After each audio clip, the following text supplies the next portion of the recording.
In the world of technology, there's no greater curse than that of the early adopter. The ones who stand on the front line and act as guinea pigs, spending absurd amounts of money on emerging technology, paving the way for the next generation to buy a better version at a better price. Would you like to be the proud owner of this massive 43-inch plasma screen TV with an earth-shattering 1280 by 720p resolution in the year of our Madden 2002? That'll be $15,000, please. Cash, check, or ka-chunk. Nowadays, people blow their noses with 4K TVs, and you can get as big as an 85-inch one for less than $1,000. Yeah, that one guy who spent 5 bandaroonies on a 4K TV in 2013 crawled so that I could be able to buy a $200 one from our Lord and Savior TCL. No matter which way you slice it, if you want the next big thing when it first comes out, you're gonna be a test subject, and it's gonna hurt your pockets. Whether you're buying a console at launch instead of getting the cheaper, slim version later on, or buying a video game day one before they fully balance it and add the rest of the content. Oh, what's up, Luke Yang? What are you doing here? With gaming specifically, there are many perils of becoming an early adopter, and unfortunately I know them all too well. I have a long track record of obsessing over new and cool technology that pushes the industry forward. When I got my first summer job, I spent my entire first paycheck on a PlayStation Vita, back when it was just a $250 Uncharted machine. Sony failed you. It was way ahead of its time, and thankfully that time is now. Handheld gaming at console quality is basically normal today, but to experience it as it was emerging was incredible. It may have just been like a small glimpse into the future, but I love that I could be able to say that I was there when it happened. And this unquenchable thirst to be a part of the next big thing led me directly into the excruciating world of virtual reality. The cartoons I grew up watching portrayed VR as the final frontier of gaming, going beyond the TV and fully immersing yourself in these virtual worlds. I knew back then that we were way far off from that, but I always dreamed of truly being in the game. Because if it's in the game, it's in the game. I'm in the game. Oh yeah, it's EA Sports. Wrong, Marshall. Step your game up. Marcus, PSP. Quantum leap to around 2014, 2015, and late teenage Iroh was glued to Oculus Rift horror Let's Plays. The fact that the technology had finally gotten to a point where people were playing VR games at their houses and not just tech demos at conventions was incredible to me. VR had finally arrived. Asterisk, small text, if you have $1 million. The barrier of entry was still super high. Those headsets weren't cheap, weren't consumer grade, and you needed a thick PC before you could even think about running a game in one. I was still trapping off the launch PS4 and in community college at the time, so it just wasn't happening. But that barrier was getting lower and lower day by day, and it all came to a head in 2016, when I made one of the most short-sighted decisions in NFL history. Hi, my name's Iroh, and I bought the first PlayStation VR at full price. The amount of mental gymnastics I did trying to justify the purchase of this $400 helmet were out of this fucking world. There were no good games at launch, the Move controllers sucked, and they didn't even come with the damn thing unless you bought the bundle, but there was one glimmer of hope to string me along. The highly anticipated Resident Evil 7 would be out in a few months and would be fully playable in PlayStation VR. My PlayStation was all I had at the time, so this was a huge deal for me. This was the one rhetorical shield I had to justify all the coping I was doing. Surely other devs would follow in Capcom's footsteps and make their titles PSVR compatible as well. The future would be bright for those of us who bought in early and suffered through the initial drought to get to the oasis of games waiting on the other side. But then, something goofy happened. I ended up building my first little gaming PC just 10 days before RE7 came out, so naturally I got it on PC as well as PS4 to play it in VR. I ended up playing it on PC first and loving it, then again in PSVR, and that was pretty cool too. Then I sold the headset on eBay a week later and never looked back. I had been infatuated with PC gaming for a while leading up to 2017, and now that I had one and PC headsets were consumer ready, I just didn't need it anymore. And that purchase looks even more short-sighted knowing that if I would have waited just a few more months, I'd have a VR-ready PC. Even before I bought it, I knew that the long-term plan was to build a PC and get a real headset later on, so it never really made sense. But I did it anyway. Why? Well, there's one little detail I left out. You see, RE7's VR mode wasn't just fully playable in PlayStation VR, it was only playable in PlayStation VR. And that was enough to get me to buy one.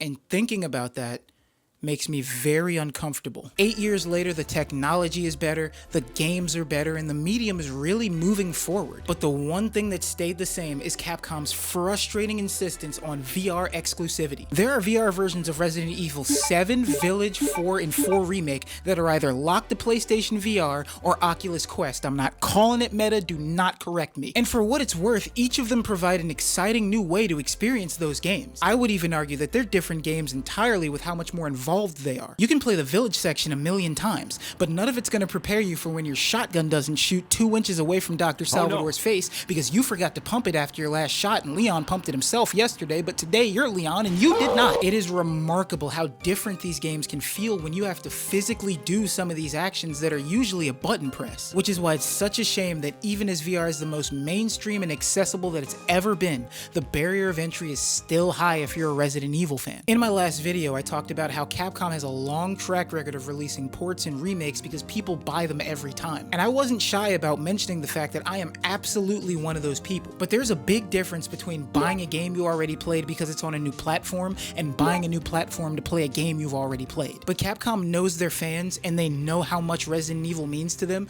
and they are not afraid to exploit that. There is zero reason that any of these games should be exclusive to PlayStation or Oculus other than money. Clearly that's the goal of every company, and I'm not so naive as to think that Capcom would ever turn down all that money just to do right by the fans. But I think it needs to be mentioned more. While these games can showcase how amazing VR can be and how it can fundamentally change how you experience a game for the better, them being exclusives is incredibly lame, and it shouldn't be swept under the rug when talking about them. We know that these games work well on PC with how good the mods are. Huge shout out to Preydog, by the way. This guy's dedication to making these games work in VR is incredible, but it doesn't make up for the lack of native support from Capcom at all. Starting with Sony, why in the motherfuck is PSVR 2 not backwards compatible with every PSVR 1 game? Imagine you buy a VR headset for your PC, and you buy a bunch of VR games, and a few years down the line you upgrade your CPU and your GPU, and you get a hot new headset to take advantage of that faster hardware just to find out that your old games don't work on it. That's like the best part of upgrading, seeing what your old games look like with the faster hardware. Some first-gen games work, but a notable title missing from that list is fucking Resident Evil 7. You're shitting me. All that exclusivity and for what? To be trapped on a terrible first-gen headset, and then to be told to buy a more expensive one when the new games come out, and we're totally not ever gonna pull this type of thing again. Scouts honor, cross my heart, hope to die. We locked in, twin eye, never tell. Emphasis on more expensive, by the way. They want more than you spent on the damn console for this thing, bro. Get the f out of here.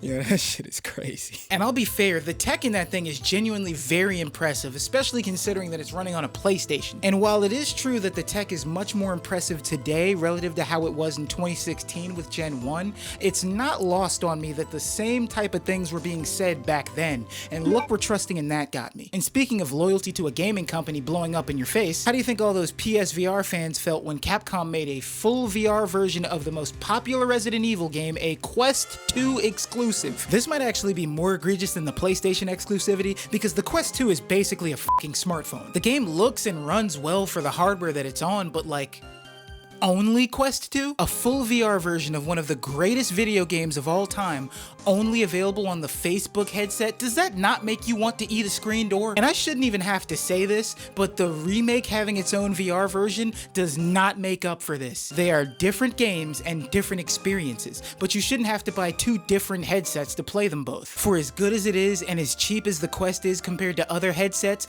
I really don't like the only VR port of OG RE4 being left in the hands of this guy. This specific release was a bit personal because I owned an Oculus Rift at the time and I really enjoyed it. It wasn't the best headset on the market anymore, but I had no trouble playing through newer titles like Half-Life Alyx on it, so I was in no hurry to upgrade. I thought it was cool how the Quest 2 was an all-in-one platform, but at that moment I really had no reason to get one. But as a very wise man once said, everybody gangsta till Leon show up. I saw the trailer and my initial excitement quickly turned into anger at the fact that my perfectly good Oculus headset connected to my PC running Oculus software wouldn't be able to play it. Not because the hardware couldn't handle it, but because they wanted me to upgrade now. I was frustrated, I was disappointed in Capcom for locking a VR version to one platform again, but just like in 2016, I started finding excuses for why buying this thing wouldn't be that bad of an idea. The biggest of which which being that you can connect the Quest to your PC and have full access to your PC VR library. So it wasn't like I was buying an entirely new platform, I was really just upgrading my headset. And yeah, that's true, but it's also cope. I was buying a brand new headset for one game. It's definitely an upgrade and a pretty decent one at that, but it's an upgrade that I would not have gotten otherwise. But I did, because RE4 was going to be on it. And that was enough for me. And that made me very uncomfortable. This is where the final part of the title comes in. I used to consider myself very consistent in my beliefs when it comes to dealing with companies pulling blatantly anti-consumer moves like these. But I've thought about it recently and I've realized that I'm not. At least not in the way that I thought I was. I used to be very vocal about how companies like EA were just so egregious with the decisions that they made and how they affected me specifically as a kid who grew up on Madden. And I eventually had enough and just stopped buying them. Madden 17 was the last Madden that I bought. I went from buying Madden day one every year to being a huge advocate for people to stop buying them altogether. I'd look down on people who complained about how the same issues from last year were still there. I'd say stuff like, how can you complain if you're just gonna buy it again next year? Why don't you just vote with your wallet? It's never gonna change because you guys just keep buying it. As if I wasn't doing the exact same thing with Resident Evil. With such a firm stance on not supporting bad business practices from EA, the easiest target, I never really stopped and think about how I would look the other way when Capcom did them.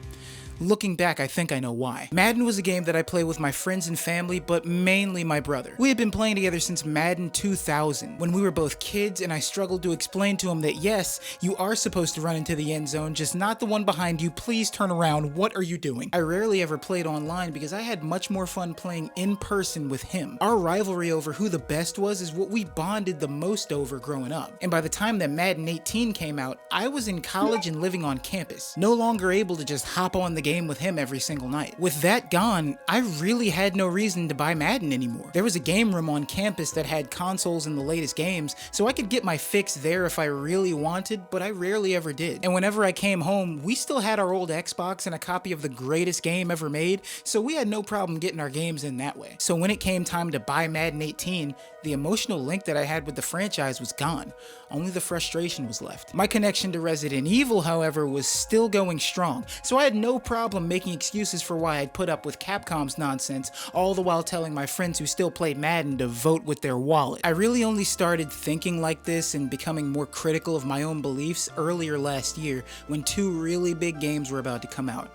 Resident Evil 4 and Hogwarts Legacy. I am not going to waste anyone's time explaining the controversy behind this game, but all you need to know is that it was a very divisive topic online, specifically for streamers. I saw people who loved Harry Potter and couldn't wait to play it and stream it, and I also saw people who made it very clear that they would not be playing it or even mentioning it. And as a streamer at the time, I found myself in a very interesting situation, because you see, Harry Potter means nothing to me. I never read any of the books, I didn't grow up on the movies. My entire experience with this franchise is that one weird night that my parents brought home Sorcerer's Stone for the PS1, and I was like 8 and I didn't even finish it. I always thought it was for geek nerd losers, which is f***ing crazy coming from me, right? I always thought it was for geek nerd losers, and I never grew up with any emotional attachment to the franchise. Now, Hogwarts Legacy is a Harry Potter RPG with damage indicators.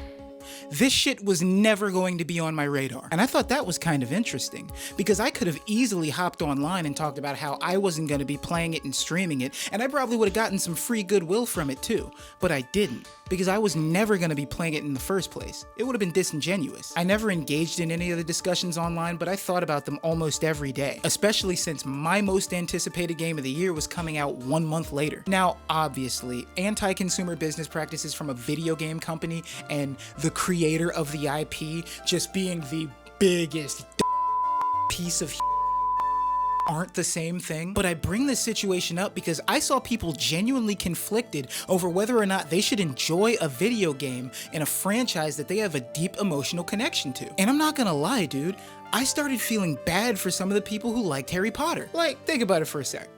How fucking unlucky is that? Imagine you grow up playing a game and, maybe your parents or your friends introduce you to it and you love this shit, dude. It ends up getting super popular and you make friends from it and you form bonds with other people over it just for the creator to do a fucking Randy Orton heel turn and be like, actually, it was me, Satan, all along. RE4 was coming out the very next month and all I could think about was how relieved I was that I wasn't gonna have to put myself through the whole separate the art from the artist gauntlet. After almost a year of anticipation for what would go on to be my favorite game in a long time, I asked myself, what would have to happen for you to not play this game? But I didn't have to deal with that question, because I liked Resident Evil and not Harry Potter. And hey, those people would be alright. It's just a game. Sure, it's a tough deal, but it's not the end of the world. There's so many other games that you could play. I promise that you'll survive if you just skip this one thing. Super easy to say when that thing isn't your thing. And that's when I realized that whether it be an extreme example like that or something less consequential like the Madden example, most people aren't 100% consistent with what they are and aren't willing to put up with when it comes to the media they enjoy. And once I realized that I certainly wasn't, it put a lot of things into perspective for me and made me feel less uncomfortable. Going back to the Madden example, I can empathize with someone who hates what EA is doing / has done with the only NFL video game, but still puts up with it because they love football and the fun that they can make out of it with their friends. So I'm not gonna call them sheep for buying it every year anymore, because I know exactly what type of decisions I make when it involves something that I care about. No one's gonna be 100% consistent with something like this, especially with modern gaming. No matter what it is you're playing, there's probably some element of it that you wouldn't put up with from a different game that you weren't attached to. Now, with all that being said, you're probably wondering how I feel about RE4 Remake VR being locked behind a $550 headset. Well, it may surprise you. Wouldn't it be really funny if all of that buildup was just a thinly veiled excuse for me to justify dunking on Capcom for the exclusivity, but still buying an expensive headset for one game again? It would, but it wasn't, because I'm not buying that fucking thing. And it's not because I'm taking some stance that the entire community should take so that we can stick it to Capcom. It's because I personally do not want to do this again. I don't want to buy a headset for just one video game again. I am tired. And if you want to, then awesome. The game looks really fun in VR, and I'm sure I'll have a great time playing it when I buy a used headset on eBay, or if one of my friends has it and lets me borrow it. But I can't do this anymore, dude. Seriously, this is not to talk down on anybody who's bought it. I came closer than I'd like to admit to buying one myself. But unless I catch it on a really good deal, I'll wait.